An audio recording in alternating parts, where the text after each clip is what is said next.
Assalamualaikum warahmatullahi wabarakatuh. Teman-teman, kalau Anda masih belajar CPNS dengan cara menghafal semua pasal, kemungkinan waktu Anda banyak terbuang. Jadi faktanya dalam TWK hanya ada beberapa pasal yang berulang-ulang keluar dan tentunya sering dijadikan soal jebakan. Nah, di seri ini saya akan bedah 10 pasal Undang-Undang Dasar Negara Republik Indonesia tahun 1945 yang paling sering keluar, lengkap dengan soal hoax, logika jebakan, dan cara berpikir ala penyusun soal. Jadi bukan sekedar hafal pasal ya teman-teman, tapi benar-benar paham cara menjawabnya. Mari kita mulai. Oke, teman-teman, jadi dalam amandemen Undang-Undang Dasar 1945 itu sudah 4 kali ya di amandemen. Jadi amandemen pertama tahun 1999, amandemen kedua itu tahun 2000, amandemen ketiga tahun 2001, dan amandemen keempat itu tahun 2002, yang mana perubahan ini menyangkut tatanan negara, kedaulatan rakyat, HAM, pembagian kekuasaan, serta eksistensi negara hukum dan demokrasi. Jadi mencakup perubahan penting seperti pembatasan masa jabatan presiden. Nah, teman-teman, yang kita ketahui atau yang kita pahami bersama bahwa dalam Undang-Undang Dasar 1945 itu kan ada 37 pasal. Nah, namun sesuai dengan pengalaman saya dari beberapa kali ikut CPNS, itu ada 10 pasal yang paling sering keluar. Nah, 10 pasal itu yang pertama adalah pasal 1, ayat 1, 2, atau 3. Yang mana tema utamanya di sini teman-teman bisa kita lihat adalah fondasi negara. Kemudian NKRI, kedaulatan rakyat, negara hukum, yang mana hal tersebut menjadi konsep dasar dari TWK. Adalah pasal 8 ayat 1, 2, dan 3 mengenai kekosongan presiden atau wapres, yang mana di sini materinya adalah prosedur suksesi dan pelaksanaan tugasnya. Pasal ketiga adalah pasal 27 ayat 1, yang mana di sini teman-teman bisa kita lihat mengenai equality before the law atau bagaimana persamaan di depan hukum, yang mana materinya adalah diskriminasi pejabat versus rakyat. Kemudian pada pasal keempat yaitu pasal 28 ayat E, pasal 28E ayat 3 teman-teman, yang mana tema utamanya adalah kebebasan sipil, yang mana materinya adalah HAM, demokrasi, kebebasan berpendapat. Pasal kelima yaitu pasal 29 ayat 1 dan ayat 2, yang mana tema utamanya adalah agama. Nah, materinya di sini bisa kita lihat bahwa ketuhanan yang Maha Esa dan kebebasan beragama. Kemudian pasal 30 ayat 1, pertahanan dan keamanan, hak dan kewajiban warga negara, bukan sekedar bela negara. Nah, ini yang penting teman-teman. Pasal 31 ayat 1, 2, dan ayat 4 tentang pendidikan, yang mana hak pendidikan itu diakui dan 20% anggaran pendidikan. Kemudian pasal 33 ayat 2, 3, dan 4 mengenai ekonomi dan SDA. Kita bisa lihat di sini demokrasi ekonomi dan penguasaan SDA. Pasal ke-9 yaitu pasal 34 ayat 1, 2, dan 3 mengenai kesejahteraan sosial, bagaimana welfare state, jaminan sosial, dan layanan kesehatan. Pasal ke-10 teman-teman yang paling sering juga keluar itu adalah pasal 37 ayat 1 sampai 5 mengenai perubahan Undang-Undang Dasar. Nah, kita bisa lihat di sini prosedur amandemen dan NKRI tidak dapat diubah. Nah, mari kita lihat atau bedah sama-sama contoh soal untuk setiap pasal ini agar teman-teman bisa memahami bagaimana sih sebenarnya bentuk dan pola penalarannya sehingga bisa masuk dalam soal, kemudian dengan mudah Anda bisa menjawab dengan menalar pasal mana saja yang dituju atau tepat terhadap soal tersebut. Oke, nah teman-teman sebelum kita lanjut, tolong subscribe, like, share, dan komen untuk channel ini. Nah, kita masuk ke contoh soal pertama. Dalam rangka meningkatkan kerjasama luar negeri, pemerintah pusat memberikan kewenangan kepada suatu wilayah untuk menandatangani dan mengingatkan diri dalam perjanjian internasional secara mandiri tanpa melalui persetujuan pemerintah pusat. Kebijakan tersebut apabila dianalisis berdasarkan prinsip konstitusional dalam Undang-Undang Dasar Negara Republik Indonesia tahun 1945 paling tepat dinilai sebagai A. Konstitusional karena merupakan bentuk perluasan otonomi daerah. B. Konstitusional sepanjang disetujui oleh DPRD setempat. C. Inkonstitusional karena bertentangan dengan prinsip Negara Kesatuan Republik Indonesia. D. Konstitusional jika perjanjian tersebut tidak menyangkut kepentingan strategis nasional. E. Konstitusional apabila diatur lebih lanjut dengan peraturan pemerintah. Oke teman-teman, silakan Anda jawab dalam 10 detik.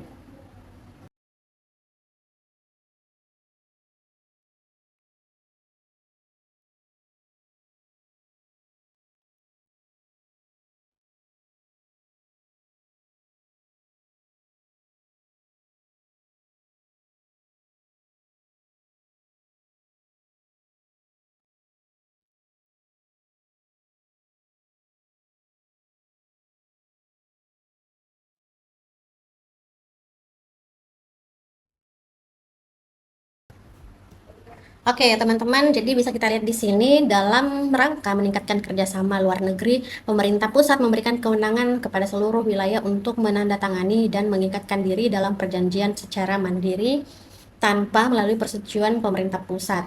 Nah, teman-teman, jadi jawaban yang tepat di sini adalah C, inkonstitusional karena bertentangan dengan prinsip Negara Kesatuan Republik Indonesia, yang mana pasal 1 ayat 1 Undang-Undang Dasar Negara Republik Indonesia 1945 menegaskan bahwa negara Indonesia ialah negara kesatuan yang berbentuk republik. Yang mana teman-teman bisa kita lihat di sini makna yuridisnya dari prinsip negara kesatuan adalah kedaulatan negara bersifat tunggal. Jadi tidak ada pembagian kedaulatan antara pusat dan daerah. Daerah bukan entitas berdaulat. Dengan demikian, teman-teman, hanya pemerintah pusat yang mewakili negara dalam hubungan luar negeri. Seperti itu. Nah, kita bisa tinjau dari makna perjanjian internasional di sini. Nah, tadi kan diminta untuk mengikatkan diri dalam perjanjian internasional. Nah, ketika kita lihat dari atribut kedaulatan, perjanjian internasional ini memiliki kewenangan untuk menandatangani perjanjian internasional, mengikatkan negara dalam hubungan hukum internasional, kemudian merupakan atribut kedaulatan negara yang secara konstitusional hanya dapat dijalankan oleh negara melalui pemerintah pusat. Jadi tidak dapat didelegasikan kepada pemerintah daerah seperti pada soal ini. Kemudian, jika daerah diberi kewenangan tersebut, maka bertentangan dengan konsep negara kesatuan, kemudian menyerupai praktik dalam negara federal. Oke, teman-teman, kita bisa tinjau juga dari hubungan otonomi daerah. Jadi di sini kita bisa lihat soalnya tanpa melalui persetujuan pemerintah pusat.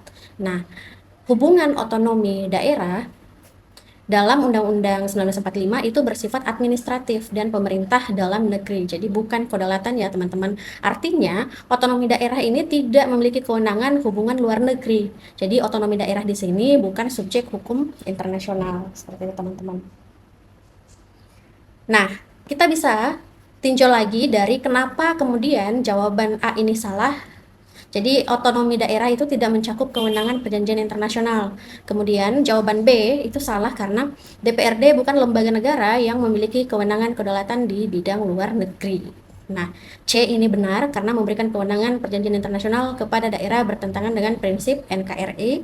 Kita bisa lihat di sini jawaban D itu salah karena strategis atau tidak strategis tetap merupakan urusan kedaulatan negara. Nah, untuk jawaban E, salah karena peraturan pemerintah tidak boleh bertentangan dengan Undang-Undang Dasar, khususnya prinsip NKRI.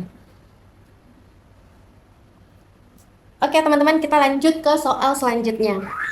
Dalam suatu keadaan luar biasa, presiden dan wakil presiden secara bersamaan diberhentikan dalam masa jabatannya karena terbukti melakukan pelanggaran hukum berat. Pada saat yang sama, negara harus segera menjalankan fungsi pemerintahan agar tidak terjadi kekosongan kekuasaan. Berdasarkan Undang-Undang Dasar 1945, mekanisme konstitusional yang paling tepat untuk menjamin keberlangsungan pemerintahan adalah A. Ketua DPR langsung bertindak sebagai pelaksana tugas presiden.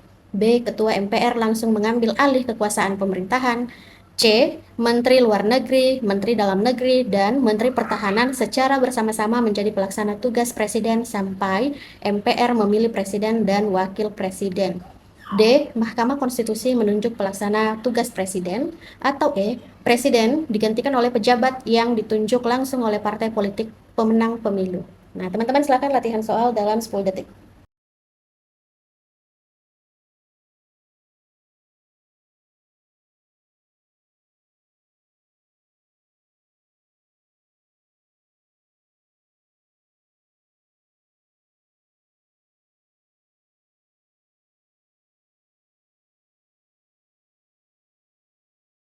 Oke Oke teman-teman, jadi sesuai dalam pasal 8 ayat 3 Undang-Undang Dasar 1945, jawaban yang paling tepat adalah C. Jadi ketika terjadi kekosongan presiden dan wakil presiden, yang naik menjadi atau melanjutkan tugas pemerintahan adalah Menteri Luar Negeri, Menteri Dalam Negeri, dan Menteri Pertahanan secara bersama-sama menjadi pelaksana tugas presiden sampai MPR memilih presiden dan wakil presiden. Jadi yang mana di sini kita bisa lihat makna yuridisnya itu tidak boleh terjadi kekosongan kekuasaan eksekutif. Kemudian 3 menteri strategis menjalankan fungsi kepresidenan secara kolektif. Nah, ini bersifat sementara atau hanya sebagai pelaksana tugas, teman-teman. Oke, kita ke contoh soal selanjutnya. Seorang pejabat tinggi negara terlibat dalam suatu tindak pidana, namun proses hukum terhadap pejabat tersebut ditunda dengan alasan stabilitas pemerintahan dan kepentingan nasional. Sementara warga biasa yang melakukan tindak pidana serupa langsung diproses secara hukum. Berdasarkan Undang-Undang Dasar Negara Republik Indonesia tahun 1945, kebijakan penundaan proses hukum terhadap pejabat tersebut paling tepat dinilai sebagai A. Konstitusional karena pejabat negara memiliki kekhususan dalam hukum, B. Konstitusional demi menjaga stabilitas pemerintahan, C. Konstitusional apabila diatur dalam perundang-undangan, D. Konstitusional jika mendapat persetujuan presiden, atau E. Inkonstitusional karena bertentangan dengan prinsip persamaan di depan hukum. Oke, teman-teman silahkan dijawab dalam 10 detik.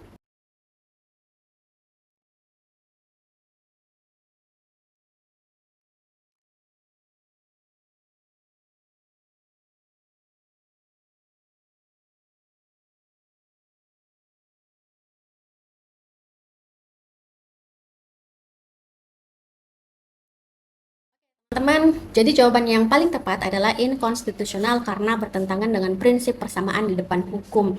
Nah, hal ini memiliki dasar konstitusional pada pasal 27 ayat 1 yang mana menegaskan bahwa segala warga negara bersamaan kedudukannya di dalam hukum dan pemerintah wajib menjunjung tinggi hukum dan pemerintahan itu dengan tidak ada kecualinya. Jadi bisa kita lihat di sini teman-teman bahwa makna yuridisnya itu tidak boleh ada perlakuan istimewa di hadapan hukum. Jadi meskipun dia pemerintah, pejabat, maka harus dihukum sesuai dengan ketentuan yang berlaku. Kemudian status sosial, jabatan, atau kedudukan tidak menghapus pertanggungjawaban hukum. Jadi hukum berlaku bagi semua pejabat dan rakyat biasa. Seperti itu. Oke, kita ke contoh soal selanjutnya. Pemerintah daerah melarang sekelompok warga untuk mengadakan unjuk rasa damai dengan alasan berpotensi mengganggu ketertiban umum. Meskipun kegiatan tersebut telah diberitahukan sesuai dengan ketentuan peraturan perundang-undangan dan tidak terdapat indikasi kekerasan. Kebijakan pelarangan tersebut paling tepat dinilai sebagai A. Tepat sebagai bagian dari upaya pemerintah daerah dalam menjaga ketertiban umum. B. Tepat karena kebebasan berpendapat dapat dikesampingkan demi kepentingan tertentu. C. Tidak tepat karena mengabaikan jaminan kebebasan berserikat, berkumpul, dan menyampaikan pendapat. D. Tepat apabila berdasarkan atau didasarkan pada pertimbangan aparat keamanan. E. Tepat apabila telah mendapat persetujuan DPRD. Oke teman-teman, silakan Anda.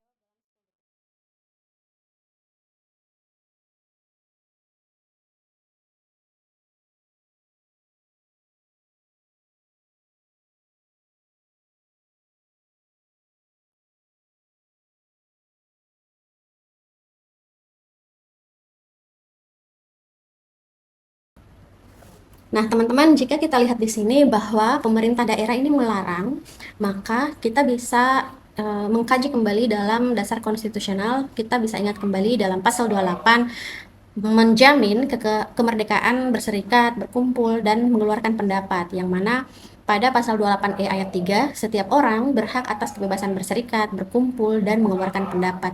Jadi, untuk jawaban yang tepat atas soal hot seperti ini adalah tidak tepat karena mengabaikan jaminan kebebasan berserikat, berkumpul, dan menyampaikan pendapat. Nah, teman-teman, hak tersebut merupakan hak konstitusional, pilar utama demokrasi, kemudian bagaimana sarana partisipasi rakyat dalam kehidupan bernegara. Namun wajib diingat juga teman-teman bahwa unjuk rasa itu boleh tapi harus dengan damai tanpa alasan berpotensi mengganggu ketertiban umum, seperti itu. Kita ke soal selanjutnya. Pemerintah daerah menerbitkan kebijakan yang melarang suatu kelompok masyarakat untuk melaksanakan kegiatan peribadatan sesuai agamanya. dengan alasan menjaga ketertiban karena agama tersebut merupakan minoritas di daerah tersebut. Berdasarkan Undang-Undang 1945, kebijakan tersebut paling tepat dinilai sebagai A. Tepat sepanjang kebijakan tersebut dimaksudkan untuk mencegah potensi konflik sosial di masyarakat. B. Tidak tepat karena mengabaikan jaminan konstitusional atas kebebasan memeluk agama dan beribadat menurut agamanya. C. Tepat karena pemerintah daerah memiliki diskresi dalam menyesuaikan kebijakan dengan kondisi sosial budaya setempat. D. Tepat apabila kebijakan tersebut telah melalui mekanisme persetujuan lembaga perwakilan daerah. Atau E. Tepat apabila kebijakan tersebut didasarkan pada pertimbangan aparat keamanan demi menjaga stabilitas daerah. Oke teman-teman, silakan Anda jawab dalam 10 detik.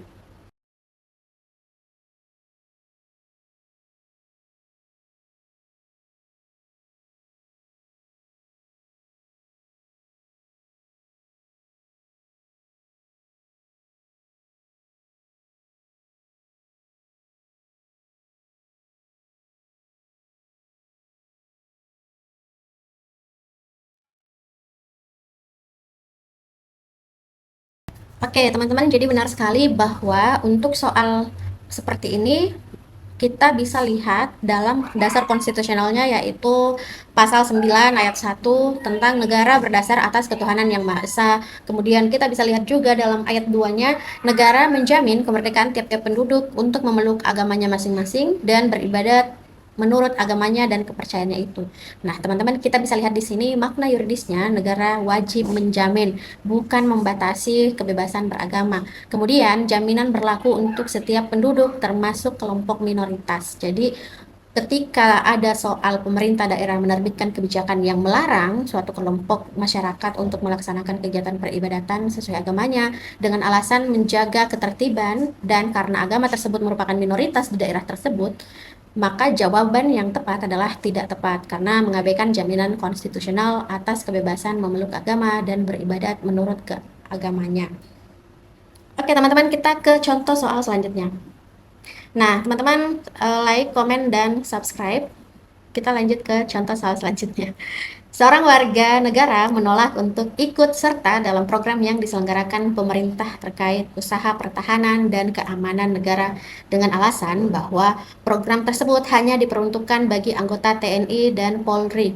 Sikap warga negara tersebut paling tepat dinilai sebagai A. Dapat dibenarkan karena urusan pertahanan dan keamanan merupakan kewenangan utama TNI dan Polri. B. Dapat dibenarkan karena peran warga sipil tidak termasuk dalam usaha pertahanan dan keamanan negara. C.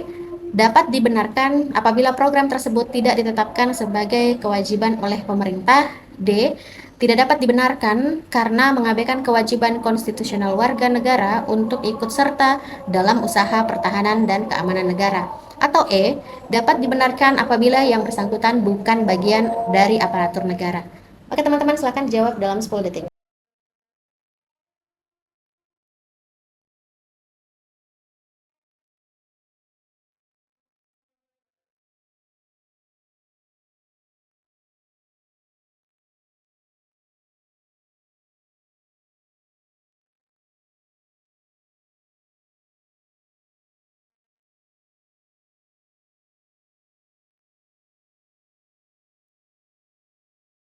Teman-teman, kita bisa lihat jawaban di sini bahwa jawaban yang tepat adalah tidak dapat dibenarkan karena mengabaikan kewajiban konstitusional warga negara untuk ikut serta dalam usaha pertahanan dan keamanan negara. Yang mana bisa kita lihat di sini teman-teman bahwa dasar konstitusional itu ada dalam pasal 30 ayat 1 Undang-Undang Negara Republik Undang-Undang Dasar 1945 yang mana menyatakan bahwa tiap-tiap warga negara di sini berhak dan wajib ikut serta dalam usaha pertahanan dan keamanan negara. Jadi teman-teman bisa kita lihat makna yuridisnya bahwa pertahanan dan keamanan negara bukan hanya tugas TNI dan Polri, tetapi seluruh warga negara memiliki hak untuk berperan, hak kewajiban untuk ikut serta sistem pertahanan dan keamanan bersifat semesta. Nah, teman-teman, kita ke contoh soal selanjutnya. Pemerintah daerah menyatakan tidak dapat menyediakan layanan pendidikan dasar yang memadai karena keterbatasan anggaran. Dalam APBD, alokasi anggaran untuk fungsi pendidikan ditetapkan jauh di bawah 20% dengan alasan prioritas pembangunan infrastruktur. Berdasarkan Undang-Undang Dasar Negara Republik Indonesia tahun 1945, kebijakan tersebut paling tepat dinilai sebagai A. Dapat dibenarkan karena pemerintah daerah berwenang menentukan prioritas pembangunan. B. Dapat dibenarkan karena kewajiban anggaran pendidikan hanya mengikat pemerintah pusat.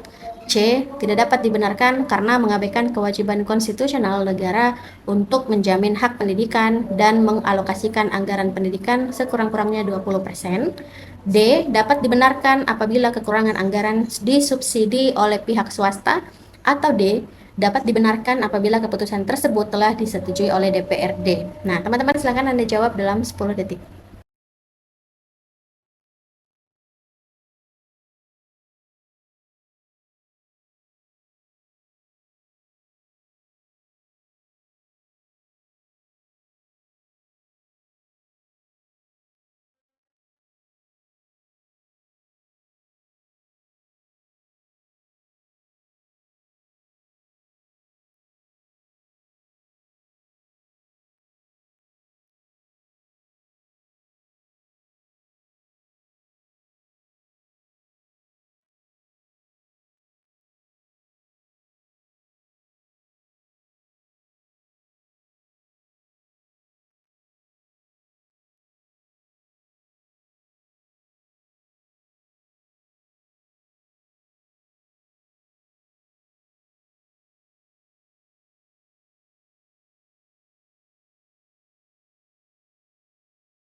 Oke teman-teman, jadi jawaban yang tepat adalah C, yang mana tidak tepat, tidak dapat dibenarkan karena mengabaikan kewajiban konstitusional negara untuk menjamin hak pendidikan dan mengalokasikan anggaran pendidikan sekurang-kurangnya 20%.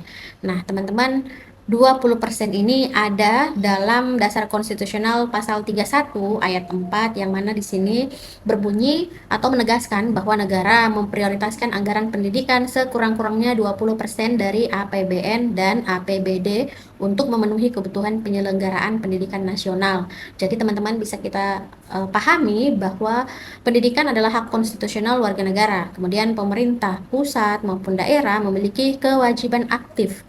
Nah, anggaran 20% ini bersifat perintah konstitusi atau mandatory spending. Kita ke contoh soal selanjutnya. Pemerintah membentuk badan usaha khusus milik negara untuk mengelola sektor pangan strategis. Namun dalam praktiknya, badan usaha tersebut lebih memprioritaskan keuntungan komersial dibandingkan stabilitas harga dan keterjangkauan bagi masyarakat. Kondisi tersebut paling tepat dinilai sebagai A. Telah sesuai karena BUMN tetap merupakan perpanjangan tangan negara. B. Telah sesuai karena keuntungan perusahaan merupakan indikator keberhasilan utama. C. Belum sepenuhnya sesuai karena tujuan pengelolaan seharusnya diarahkan pada sebesar-besarnya kemakmuran rakyat. D. Telah sesuai apabila badan usaha tersebut membayar dividen kepada negara. Atau E. Telah sesuai apabila kebijakan tersebut meningkatkan PBD nasional. Nah, teman-teman silahkan latihan soal dalam 10 detik.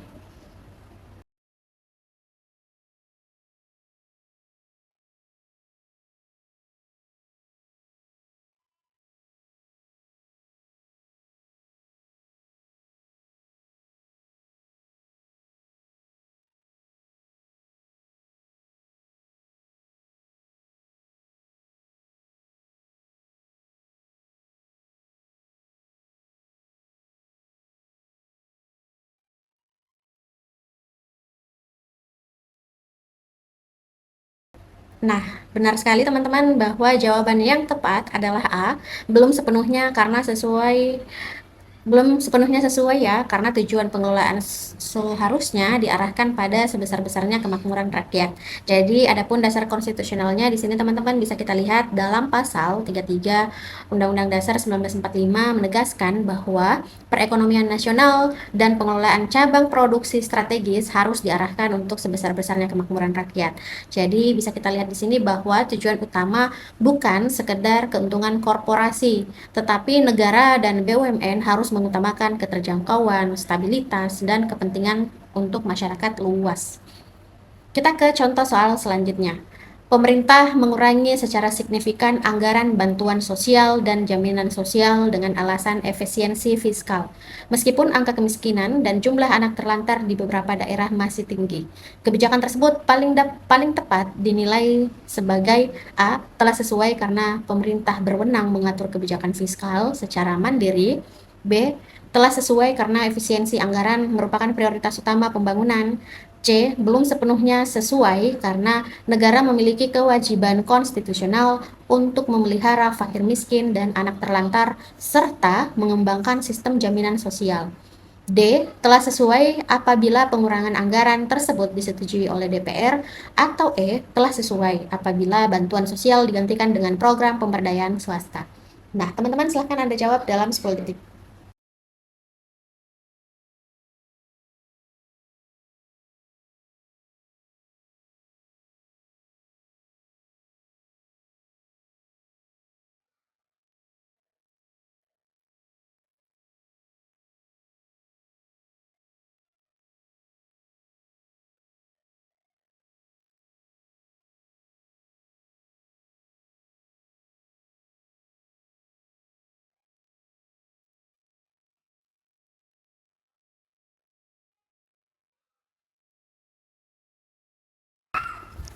Oke, teman-teman, jadi jawabannya benar sekali. Jawaban C, belum sepenuhnya sesuai karena negara memiliki kewajiban konstitusional untuk memelihara fakir miskin dan anak terlantar serta mengembangkan sistem jaminan sosial. Yang mana teman-teman kita bisa lihat di sini, dasar konstitusional atau dasar hukumnya ada pada pasal 34 Undang-Undang Dasar 1945, yang mana pasal tersebut menegaskan bahwa negara memelihara fakir miskin dan anak terlantar, negara mengembangkan sistem jaminan sosial, negara bertanggung jawab atas penyediaan pelayanan umum yang layak, dan kita bisa lihat di sini makna yuridisnya, Indonesia menganut prinsip negara kesejahteraan atau welfare state. Kemudian kewajiban tersebut bersifat konstitusional, bukan pilihan kebijakan. Jadi teman-teman, apabila pada faktanya Anda biasa melihat masih banyak fakir miskin atau anak terlantar, berarti pasal 33 ini belum sepenuhnya terrealisasi ya untuk tujuannya seperti itu. Nah, kita ke contoh soal selanjutnya. Sejumlah anggota MPR mengusulkan perubahan terhadap salah satu pasal Undang-Undang Dasar yang mengatur mekanisme pemilihan pejabat negara.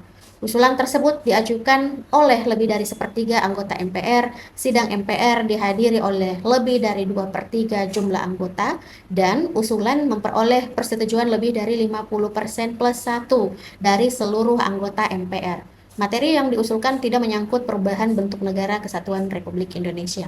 Berdasarkan pasal 37 Undang-Undang Dasar Negara Republik Indonesia tahun 1945, usulan perubahan tersebut paling tepat dinilai sebagai A. Tidak dapat dilanjutkan karena perubahan Undang-Undang Dasar hanya dapat dilakukan dalam keadaan luar biasa.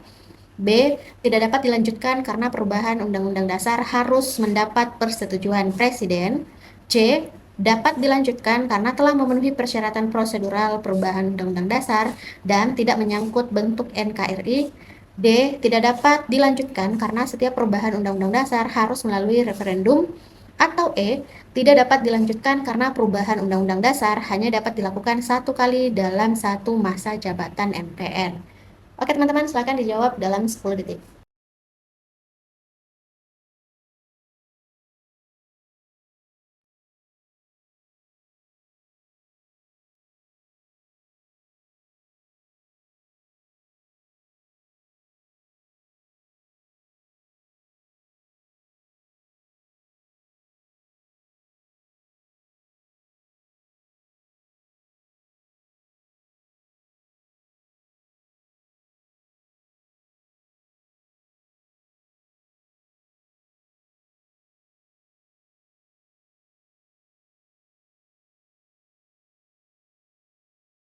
Oke teman-teman, jadi tepat sekali atau benar jawaban Anda.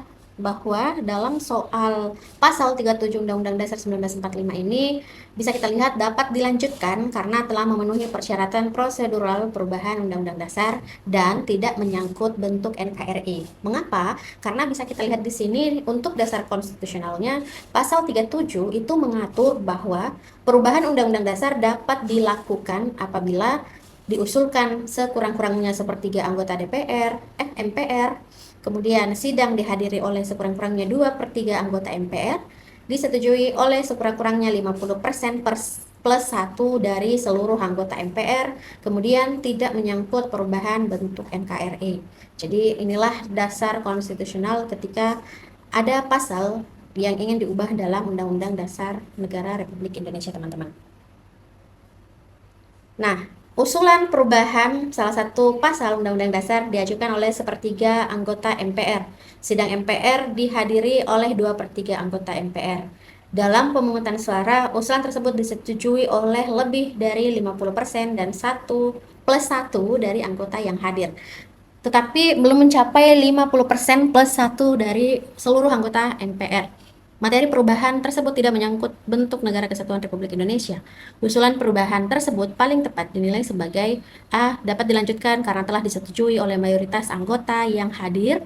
B. Dapat dilanjutkan karena telah memenuhi syarat quorum sidang MPR. C. Dapat dilanjutkan karena tidak menyangkut perubahan bentuk NKRI. D. Dapat dilanjutkan karena telah memenuhi persyaratan pengajuan oleh sepertiga anggota MPR. Atau E. Tidak dapat dilanjutkan karena persetujuan harus berasal dari 50% plus 1 seluruh anggota MPR, bukan hanya yang hadir. Oke teman-teman, silahkan dijawab dalam kolom komentar. Teman-teman tetap subscribe, like, share, dan komen untuk materi yang selanjutnya. Terima kasih atas kebersamaannya bersama Ceria Bimbel ASN, cerdas, efektif, responsif, inovatif, dan andal. Sampai jumpa, semoga sukses, dan terima kasih.